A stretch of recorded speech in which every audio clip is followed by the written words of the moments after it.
अगर आप भी चाहते हैं स्मॉल म्यूजिक मोतिहारी के गाना सुनने के लिए तो इस चैनल को जरूर सब्सक्राइब करें और बेल आइकन दबाना ना भूलें।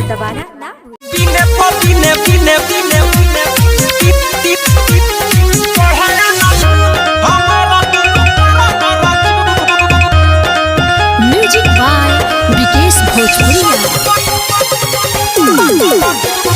गावा न करावे न भतार सखी सुन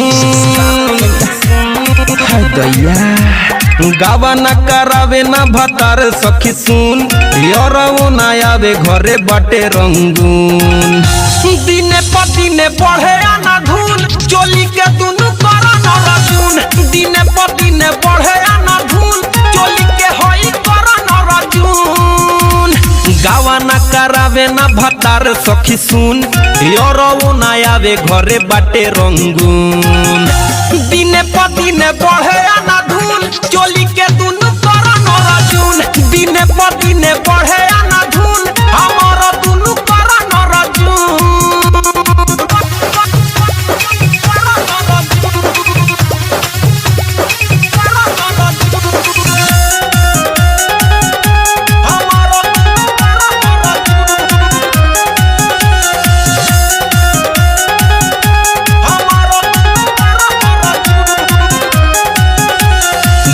दिने साइजे कर 2 इंच बढ़ता केतना ही लोगवा के नजरी में गड़ता। हाँ दिने दिने साइजे कर 2 इंच बढ़ता केतना ही लोगवा के नजरी में गड़ता।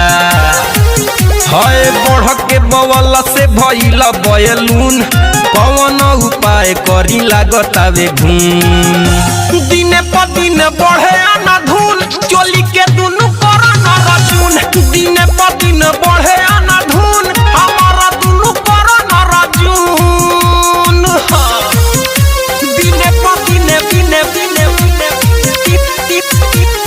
बढ़े आना धूल हमारा दुनु करा न रजून।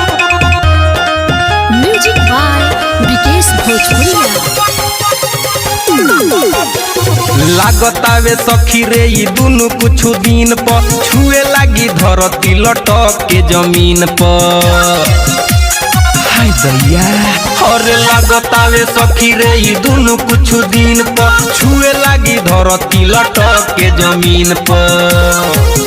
अरे अखड़िले तकिया दिहिले रोजे धुन कहियाले भतारा मनाई हनीमून दिने पदिने बढ़े आना धूल चोली के दुनु करा न रजून दिने पदिने बढ़े आना धूल चोली के होई करा न रजून गावा न करावे न भतार सखी सुन यारो न आवे घरे बाटे रंगून दिने पदिने बढ़े आना धूल चोली के दुनु करा न रजून दिने पदिने बढ़े आना धूल चोली के होई करा न रजून।